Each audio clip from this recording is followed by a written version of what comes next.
రండి, అప్పుడు ఆయన మీ యొద్దకు వస్తాడు.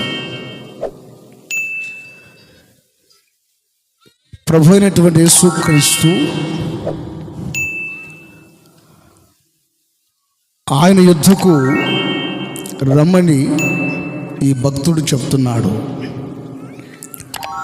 యేసు ప్రభు యొద్దకు వస్తే ఏం కలుగుతుంది?